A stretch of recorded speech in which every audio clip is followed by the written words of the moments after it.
Hello and welcome everybody. Continue करेंगे अपन RO और ARO की क्लासेस, जिसमें रिसेंटली अभी अपन ने आर्ट एंड कल्चर स्टार्ट किया है। पिछले वीडियोस में अपन ने इंडियन पेंटिंग्स और आर्किटेक्चर के बारे में खत्म किया है। इस वीडियो में अपन बात करेंगे इंडियन लैंग्वेजेस के बारे में, और पर्टिकुलर लैंग्वेज तो पढ़ना पॉसिबल नहीं है, तो अपन ब्रॉडली लैंग्वेज फैमिलीज और स्क्रिप्ट के बारे में बात करेंगे। सबसे पहले अपन समझते हैं कि जो इंडियन जो लैंग्वेज फैमिली होती है वो होता क्या है। सिंपल सी बात है, यदि अपन लैंग्वेज फैमिली की बात करें तो वो एक कॉमन एंसेस्टर की बात करते हैं। फॉर एग्जाम्पल, जैसे कि अपन if we consider our self, for example let us say कोई शर्मा है, तो ये शर्मा सरनेम कहां से डेवलप हुआ, ये कोई एक एंसेस्टर होगा, उसके भी एंसेस्टर होंगे, एक लॉन्ग जेनेटिक हिस्ट्री होगी जहां से शर्मा स्टार्ट हुआ होगा। तो दिस पर्सन जहां से ओरिजिन स्टार्ट होती है, that would be the Sharma family.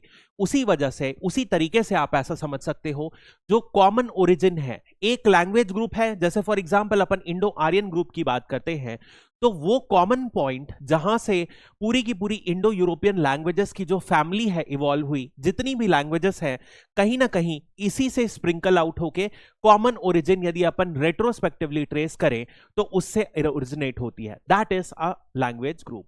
तो यदि अपन इंडिया में देखें तो इंडिया में वैसे बहुत ही ज्यादा डाइवर्स लैंग्वेज है। जैसे कहा जाता है हर कोश में भारत में भाषा बदलती है, उसी प्रकार यदि अपन भाषा को देखें यानी कि लैंग्वेज को देखें तो वो जो है बहुत ही ज्यादा डिफिकल्ट हो जाएगा, क्योंकि लैंग्वेज के साथ और ज्यादा सब डिविजन आ जाता है, डायलेक्ट। इसी वजह से इसको पढ़ना इम्पॉसिबल है। इसी वजह से लिंग्विस्ट लोगों ने क्या किया है, ताकि पढ़ने के लिए आसान हो, ताकि लैंग्वेजेस को क्लासिफाई करना आसान हो, इसी वजह से क्या करते हैं, उन्हें ब्रॉडर फैमिली ग्रुप्स में डिवाइड कर देते हैं। यदि अपन इंडिया के लैंग्वेजेस को देखें तो ब्रॉडली जो है सबसे बड़ी है इंडो आर्यन ग्रुप, उसके बाद है सदर्न स्टेट्स की द्रविडियन ग्रुप, उसके बाद है ऑस्ट्रिक ग्रुप जो कि बेसिकली ऑस्ट्रो एशियाटिक ग्रुप की है, ये जो है मेजरली ट्राइबल लैंग्वेजेस है, और इसके बाद आता है साइनो तिब्बतन लैंग्वेजेस।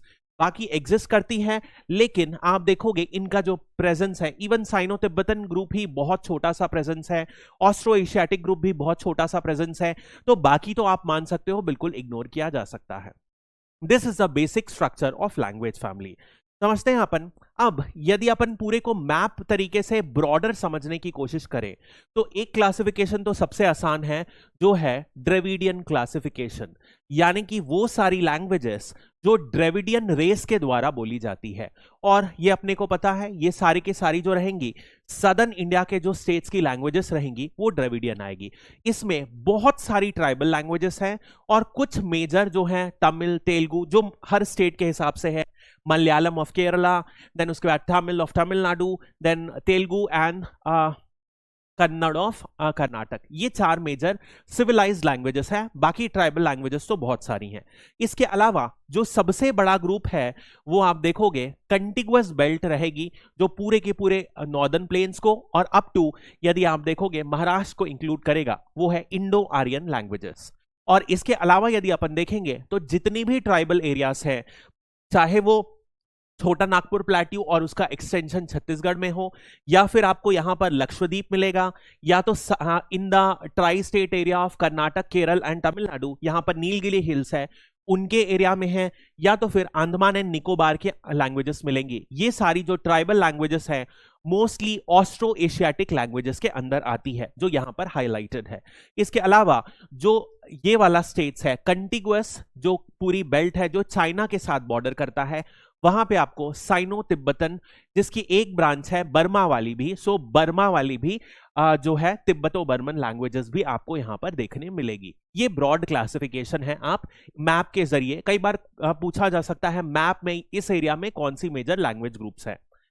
नेक्स्ट अपन बात करते हैं, which linguistic branch constitutes the largest language group in India spoken by approximately 74% of the population. कौन सी लैंग्वेज है जो सबसे ज्यादा स्पोकन है, वो कौन सी होती है, इंडो आर्यन ग्रुप। ये तो अपन को मैप से ही समझ में आ रहा है कि ये सबसे ज्यादा स्पोकन है, और टोटल की 74% जो है ये इंडो आर्यन ग्रुप से कंस्टिट्यूटेड है।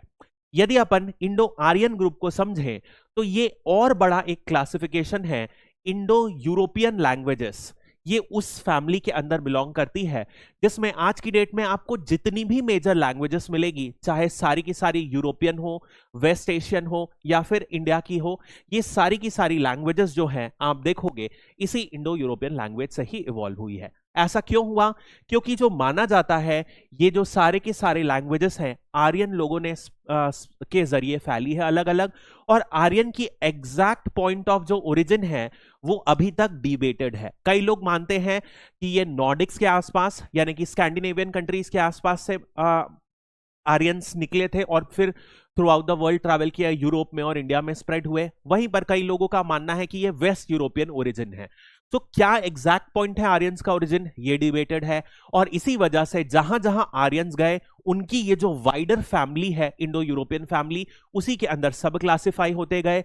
और आप जैसे भी समझो, जैसे फॉर एग्जांपल एक सिंपल सा आइडिया समझो, जब एक ग्रुप ऑफ जो भी है ट्रैवलर्स एक नए एरिया में ट्रैवल करें और फॉर सेंचुरीज क्या होता है ये अलग अलग एरिया में सेटल हो गए, तो किसी भी यदि ज्योग्राफिकल फीचर के कारण ये डिवाइडेड हैं तो क्या होगा, इस एरिया में एक डिस्टिंक्ट लैंग्वेज इवॉल्व हो जाएगी और इसी वजह से एक जो कॉमन लैंग्वेज है इसमें स्प्लिट होते गए और अलग छोटी छोटी लैंग्वेजेस इवॉल्व होते गई। That is the basis of European in the language. Next अपन बात करते हैं, जब अपन इंडो यूरोपियन लैंग्वेज की बात करते हैं तो ध्यान रखिएगा इंडो यूरोपियन, या अभी अपन वापस इंडिया में आ जाते हैं तो इंडो आर्यन लैंग्वेज की बात करते हैं, तो इसे 3 फेज में डिवाइड किया गया है इंडिया में। सबसे पहले आएगा ओल्ड फेस, सेकेंड नंबर पे आता है मिडिल फेस और फिर आएगा न्यू फेस, ये इंटरमीडिएट फेस भी बोल दो। तो जो ओल्ड फेस की सबसे ज्यादा इंपॉर्टेंट लैंग्वेज है वो है संस्कृत, और यहीं पर अपन आगे देखेंगे इंटरमीडिएट स्टेज या मिडिल स्टेज की जो लैंग्वेज है वो है प्राकृत, और मॉडर्न लैंग्वेजेस तो जो भी अपन बोलते हैं हिंदी हो गई, जितनी भी अदर लैंग्वेज है गुजराती, मराठी, उर्दू, सारी की सारी ये मॉडर्न लैंग्वेजेस में इंडो आर्यन के क्लासिफिकेशन में आ जाती है। तो यदि अपन समझते हैं सबसे पहले जो संस्कृत है ओल्ड आर्यन ग्रुप की, उसके बारे में अपन बात कर रहे हैं। तो संस्कृत में बहुत ज्यादा इंपॉर्टेंट कुछ टेक्स्ट लिखे गए हैं, तो ये लैंग्वेज के कुछ इंपॉर्टेंट टेक्स्ट अभी अपन को करना है। देखते हैं, who authored the Ashtadhyayi considered as the oldest book in Sanskrit grammar around 400 BC। तो संस्कृत सबसे इंपॉर्टेंट लैंग्वेज है। क्यों इंपॉर्टेंट है? क्योंकि संस्कृत से ग्रेजुअली बहुत सारी इंडियन लैंग्वेजेस का इवोल्यूशन हुआ है और संस्कृत को इनफैक्ट आज के टाइम पर भी बहुत ज्यादा महत्व दिया जा रहा है। फिर से क्यों दिया जा रहा है? क्योंकि संस्कृत चाहे आगे से बोली जाए या पीछे से, उसमें कोई डिफरेंस नहीं आता। फॉर एग्जाम्पल अहम गच्छामि और गच्छामि अहम का मतलब एक ही होता है संस्कृत में। इससे क्या समझ में आ रहा है?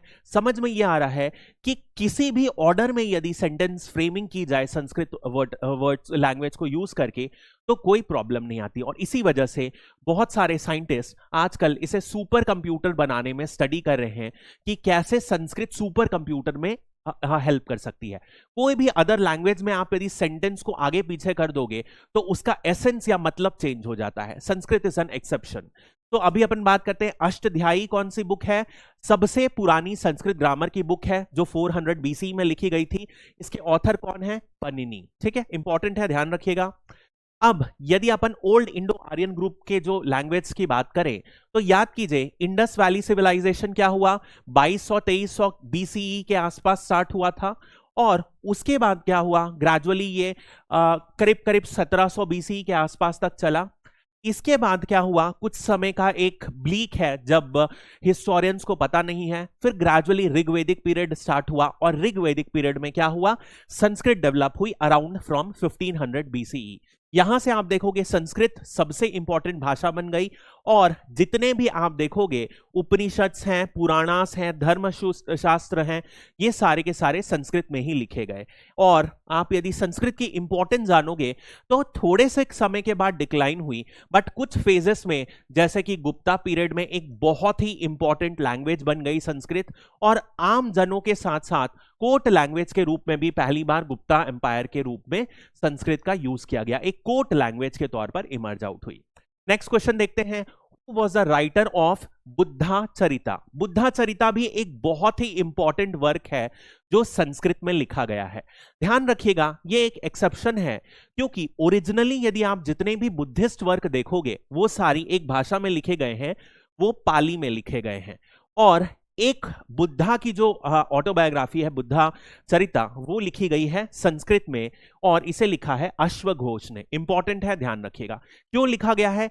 अब देखिए बेसिकली अपन इसके बारे में जब बुद्धिज्म में पढ़ेंगे तो डेप्थ में पढ़ेंगे, बट हुआ क्या था, बुद्धिज्म का डेवलप होने का एक बहुत इंपॉर्टेंट कारण था कि ये जो जितने भी ब्राह्मण हैं उन लोग के रिचुअल प्रोसेस से ये तंग आ गए थे। इस वजह से क्या हुआ, इसी तंग आने की वजह से उन्होंने सारी चीजों को आम आदमी जो जिस भाषा में बात करता है उस भाषा में डेवलपमेंट स्टार्ट किया। इसी वजह से आप देखोगे पाली भाषा में जितने भी यदि जो बुद्धिज्म के इंपॉर्टेंट टेक्स्ट हैं, जैसे कि एक मेजर टेक्स्ट जो बुद्धिज्म में होता है वो है त्रिपिटकास, यानी कि ये एक तरीके से मान सकते हो सेक्रेड बुक ऑफ बुद्धिज्म है बुद्धिस्ट लोगों की। इसमें 3 मेजर बुक हैं, त्रिप मतलब कि ट्राई मतलब 3, इस वजह से 3 बुक है, विनय पिटक, सूत्र पिटक और अभिधम पिटक। ये तीनों की तीनों बुक किसमें लिखी गई है, पाली में। बट खुद बुद्धा की ऑटोबायोग्राफी जो है किसमें लिखी गई, संस्कृत में। दैट इज द जो क्या बोलते हैं हिपोक्रेसी या बोल सकते हो, या तो फिर कई बार आप समझ सकते हो कि कैसे कैसे जिस पर्पस से धर्म का डेवलपमेंट होता है वही अपन आगे चलते चलते भूल जाते हैं। That is something controversial. तो अब अपन बात करते हैं वापस से संस्कृत की कुछ इंपॉर्टेंट बुक्स को ध्यान रखिएगा। सबसे पहले अपन ने ऑलरेडी देख लिया अष्टाध्यायी, ये जो लिखी थी पन्निनी ने लिखी थी, ये ओल्डेस्ट संस्कृत ग्रामर बुक है। इसके बाद अपन देखते हैं ललित विस्तरा और महावस्तु, ये दोनों जो है बुद्धिस्ट की बुक है। अब ये दोनों बुक भी संस्कृत में लिखी गई है और ललित विस्त्र जो है वो महायान टेक्स्ट है। तो हुआ ऐसा था कि जब बुद्धा ने जब बुद्धिज्म की जो शुरुआत की थी उस फेस को बोला जाता है हीनायान फेस। यहां पर कहीं भी आइडल वर्शिप नहीं थी, ज्यादा रिचुअल्स नहीं थे। बट उसके बाद क्या हुआ, ये Hinayana Buddhism gradually change to Mahayana Buddhism, और महायान बुद्धिज्म में संस्कृत लैंग्वेज बहुत ज्यादा यूज किया जाता है। और यहां पर आप आइडल वर्शिप और हिंदू जैसे जो बेसिकली रिचुअल्स हैं कुछ उस तरीके के देखने मिलेगा आपको। तो जो महावस्तु है वो हीनायान की है और जो ललित वस्त्र है वो क्या है, महायान बुद्धिस्ट की है। ये सारी बुक्स किसमें है याद रखिएगा। अब इसके बाद बुद्ध चरिता भी अपन ने देख लिया अश्वघोष की। नाउ अब हुआ क्या, gradually chaste form of Sanskrit जो ओरिजिनल वैदिक संस्कृत है that got change into chaste form of Sanskrit. अब इस संस्कृत में क्या हुआ, ये ज्यादा रिफाइंड संस्कृत थी। जो वेदास की संस्कृत है वो बहुत ज्यादा टफ है। यदि आप देखोगे धर्म जितने वेदास और धर्मशास्त्र लिखे गए हैं तो उसको ज्यादा रिफाइन कर दिया गया और वो बन जाती है चास्ट फॉर्म ऑफ संस्कृत। कब डेवलपमेंट हुआ, 300 to 200 BCE में डेवलपमेंट हुआ। अब now what is considered as a first evidence of the use of Sanskrit. सबसे पहला मतलब कोई एविडेंस की संस्कृत भाषा का यूज किया जाता है तो वो कहां पर था, वो था इंस्क्रिप्शन ऑफ रुद्र दमन। ये जो रुद्र दमन है जूनागढ़ में इनका इंस्क्रिप्शन था, यानी कि गुजरात में इंस्क्रिप्शन था। रुद्र दमन कौन से थे, गुप्ता एम्पायर के एक रूलर थे। अब ध्यान रखिएगा गुप्ता एम्पायर के समय क्या हुआ, संस्कृत इनकी कोर्ट लैंग्वेज बन गई, यानी कि जितने भी जो ऑफिशियल काम होते थे वो संस्कृत में होने लगे। इसी वजह से क्या हुआ, यहां से जो लैंग्वेज है गुप्ता एम्पायर में संस्कृत का डेवलपमेंट बहुत ही ज्यादा हुआ। जितने भी इंपॉर्टेंट टेक्स्ट जो कोडिफाई हुए अराउंड गुप्ता एम्पायर के 5th या 4th सेंचुरी के आसपास, वो सारे किसमें हुए, संस्कृत में हुए। So now Gupta period, use of Sanskrit poetries आपको मिलेगी, बहुत सारे आपको यहाँ पे सेमी एपिक्स मिलेंगे, महाकाव्य मिलेंगे जो गुप्ता पीरियड में डेवलप हुए। नाउ नेक्स्ट अपन बात करते हैं the development of middle Indo Aryan group. तो अभी पहला इंडो आर्यन ग्रुप था, ओल्ड आर्यन ग्रुप से अपन क्या कर रहे हैं, मिडिल या इंटरमीडिएट इंडो आर्यन ग्रुप में तरफ जा रहे हैं। Group was initiated with the emergence of which language that served as a common tongue without strict rules। देखिए प्रॉब्लम क्या हुई, अब यहां पर अपन ने देखा ओल्ड में कौन सी थी, संस्कृत भाषा का यूज किया जाता था, वहीं पर मिडिल में कौन सी यूज किया जाता था, प्राकृत। प्रॉब्लम क्या आ रही थी संस्कृत के साथ, संस्कृत एक बेहद ही कठिन भाषा है और इसमें जो ग्रामर है, व्याकरण का यूज बहुत ज्यादा स्ट्रिक्ट है। क्या आम जनता, मैं और आप, इतना व्याकरण ग्रामर के लिए यूज करते हैं? बिल्कुल नहीं करते हैं। इसी वजह से एक ऐसी लैंग्वेज का डेवलपमेंट किया गया जो ज्यादा ग्रामर की बात ही ना करे, और इसे कहा गया प्रकृत लैंग्वेज। तो ये जो भाषा है आप देखोगे ये कॉमन मैसेज बोलने लगी। तो इवन आप देखोगे जब गुप्ता पीरियड में था, जब ऑफिशियल कोर्ट लैंग्वेज थी संस्कृत, वहीं पर आम जनता कभी भी संस्कृत में बात नहीं करती थी, वो प्रकृत भाषा में बात करती थी। That is the basic. ठीक है, तो कौन सी भाषा थी जिसका कॉमन टंग विदाउट स्ट्रिक्ट रूल्स, यानी कि कोई स्ट्रिक्ट रूल्स नहीं थे उसके प्रयोग में, उसको कौन सी भाषा कहा जाता है? प्रकृत भाषा। अब यदि आप देखोगे आगे अपन देखेंगे, प्रकृत भाषा एक भाषा नहीं है, ये एक बहुत ही ब्रॉडर टर्म है जो सारी भाषा में क्या किया जाता है, रूल्स बहुत ज्यादा स्ट्रिक्ट नहीं है, जो इस पीरियड में डेवलप हुई, यानी कि मिडिल इंडो आर्यन ग्रुप के समय कंस्टिट्यूट करती है, जिसमें पाली भी एक एग्जाम्पल है। अपभ्रंशा अपन आगे देखेंगे और ज्यादा आगे डेवलप होगी, और अर्ध मगधी भी इसका एक एग्जाम्पल है।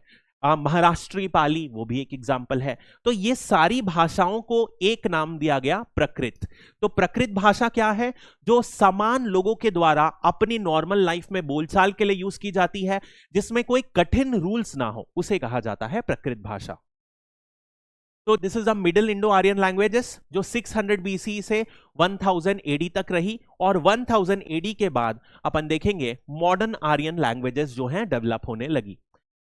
ठीक है, सो नेक्स्ट अपन बात करते हैं, in which language were the Tripitakas scriptures of Buddhism primarily written. तो ये त्रिपिटकास किस में लिखे गए थे? अभी अपन ने बात की थी, ये लिखे गए थे आम बोलचाल वाली भाषा में, जो है पाली में। तो पाली में लिखे गए थे। 3 त्रिपिटकास थे। जब अपन बुद्धिज्म का चैप्टर पढ़ेंगे तो अपन देखेंगे विनय पिटक, सुत पिटक, अभिधम पिटक, 3 पिटक हैं। तीनों के बारे में क्या है, अलग अलग रूल्स हैं, कब क्या करना है। विनय पिटक में बात करता है कि जो मोनास्ट्री में लोग रह रहे हैं उनको क्या क्या रूल्स फॉलो करना है। अभिधम पिटक में क्या है, जो बुद्धा ने बातें कही उनको लिखा गया है। इस तरीके की बातें हैं। तो अब देखो, इसी में पाली लैंग्वेज, अर्धमगधी लैंग्वेज और महाराष्ट्री प्रकृत लैंग्वेज, तो अलग अलग एरिया में ये इतनी ही नहीं है, बहुत सारी अलग अलग लैंग्वेजेस हुई जो broadly with in the framework of प्रकृत लैंग्वेज आने लगी। That is the basic idea. अब फॉर एग्जांपल महाराष्ट्री प्रकृत का क्या मतलब है? जो महाराष्ट्र के एरिया में डेवलप हुई। यहां पर कौन से लीडर्स थे, यहां पर कौन सी डायनेस्टी थी?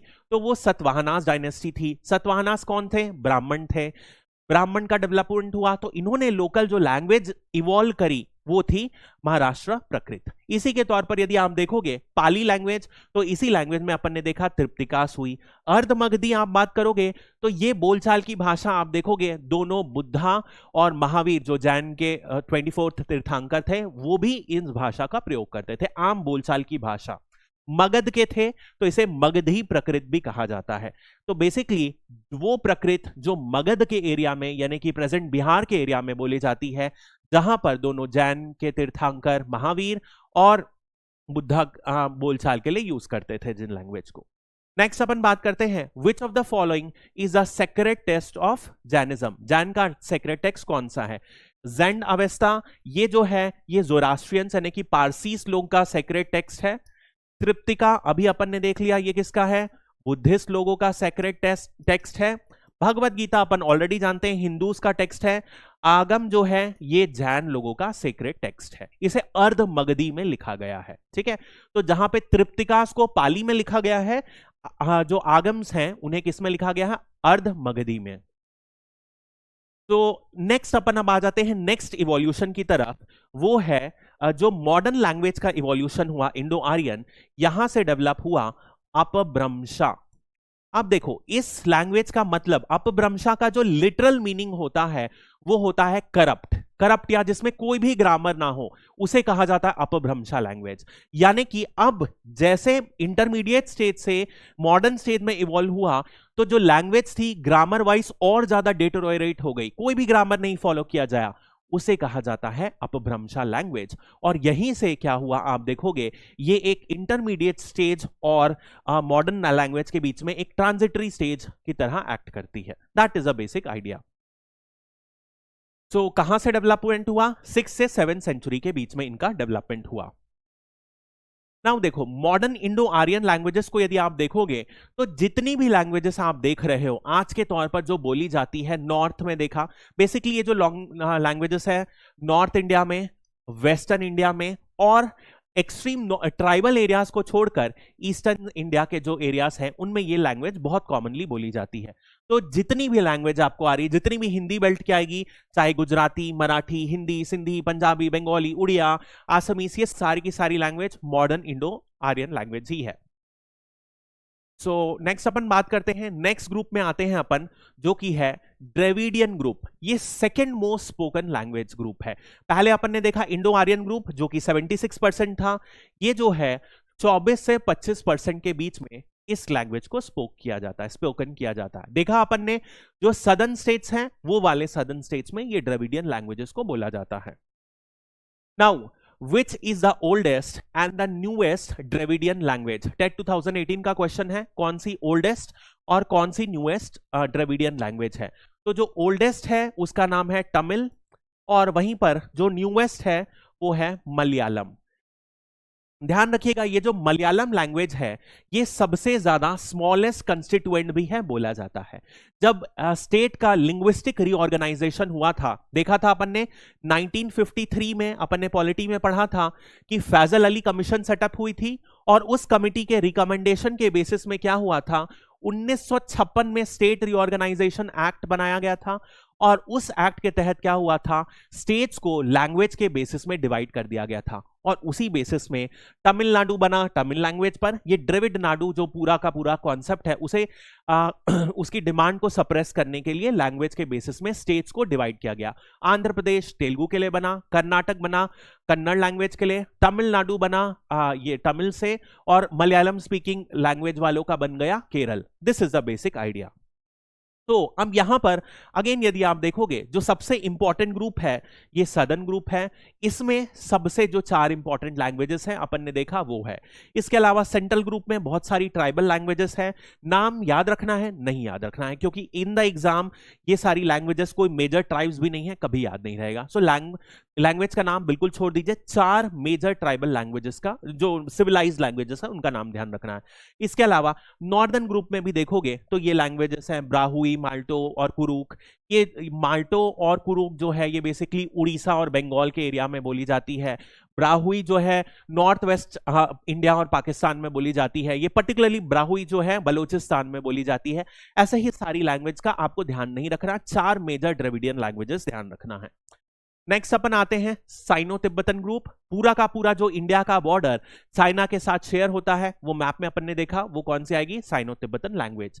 ये जो है मोंगोलॉइड फैमिली के अंदर बिलोंग करती है। ज्यादा नहीं बोला जाता है इंडिया में, ये सिर्फ और सिर्फ 0.6% पॉपुलेशन में बोला जाता है, ठीक है।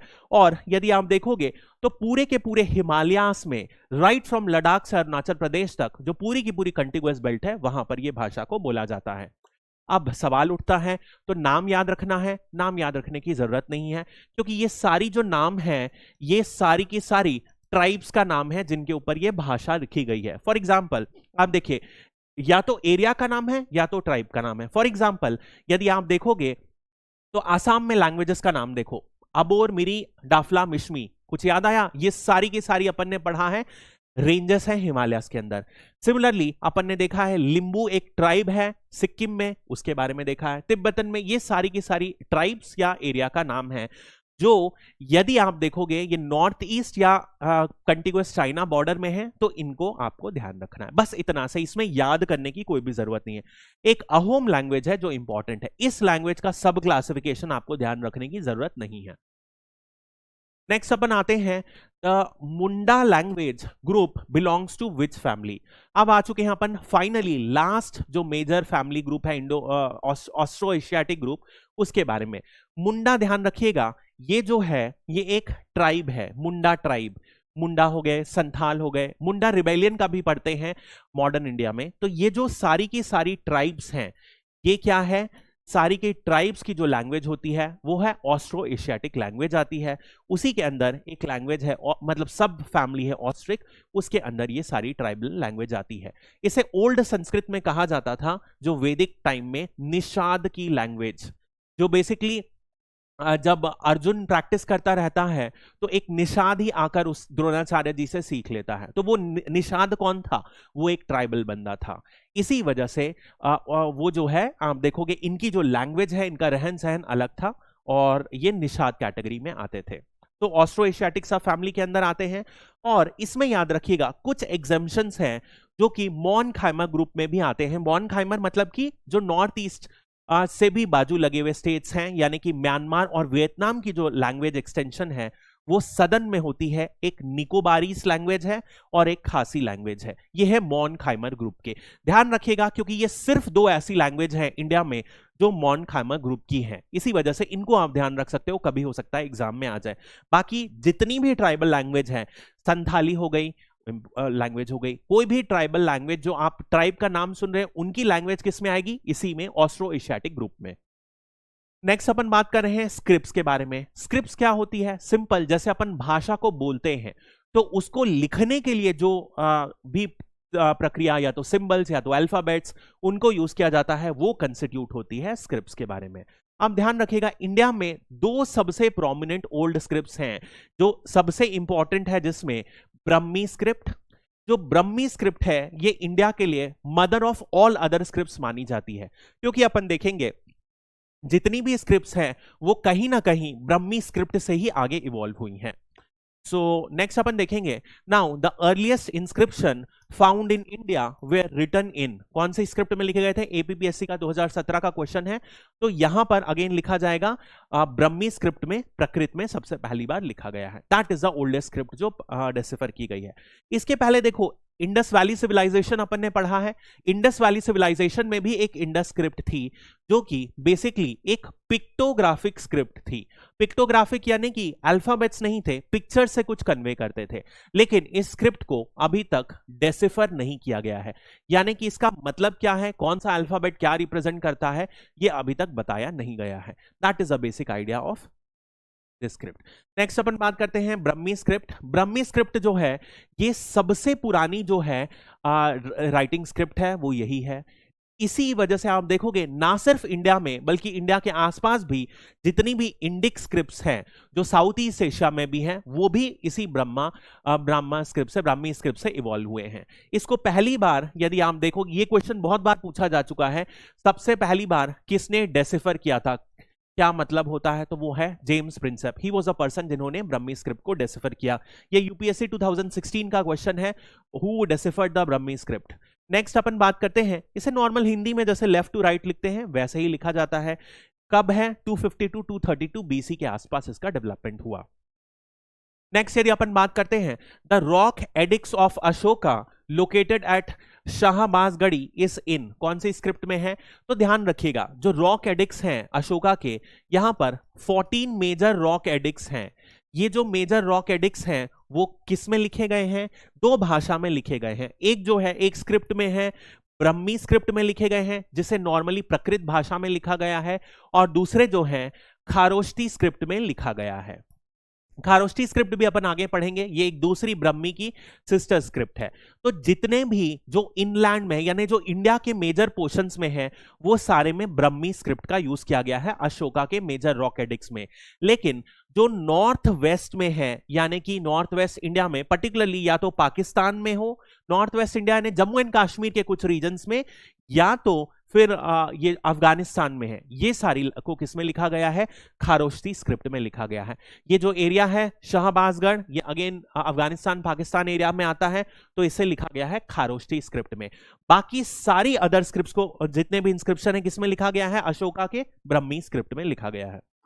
नेक्स्ट अपन बात करते हैं, ब्रह्मी स्क्रिप्ट की ही बात करते हैं, तो एक जनरल एक बेसिक आइडिया दे देता हूं क्यों इसे मदर ऑफ ऑल स्क्रिप्ट्स कहा जाता है। क्योंकि ग्रेजुअली क्या हुआ, इसी स्क्रिप्ट से क्या हुआ, सारी स्क्रिप्ट्स इवॉल्व हुई। फॉर एग्जांपल नॉर्दर्न ग्रुप में आप देखोगे इससे गुप्ता स्क्रिप्ट बनी, और गुप्ता स्क्रिप्ट ग्रेजुअली सिद्धाम, शारदा और नगाड़ी स्क्रिप्ट में इवॉल्व हो गई। इसको मैं याद रखने के लिए यूज करता हूं एनएसएस। एनएसएस जो होता है उसी के लिए याद करने के लिए मैंने एक्रोनिम बनाया है।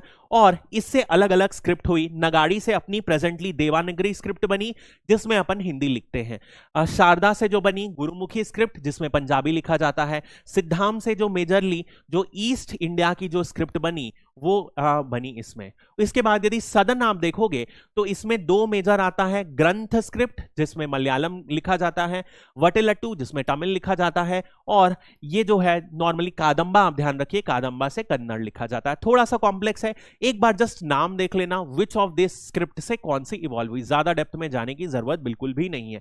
ये तीनों स्क्रिप्ट ये इसलिए लिखा गया है क्योंकि ये आप देखो फिलीपींस, कैम्बोडिया, बर्मा यानी कि साउथ ईस्ट एशियन कंट्रीज के भी स्क्रिप्ट किससे इवॉल्व हुई हैं, ब्रह्मी स्क्रिप्ट से इवॉल्व हुई हैं। ये बेसिक आइडिया है जो है बताना चाह रहा है।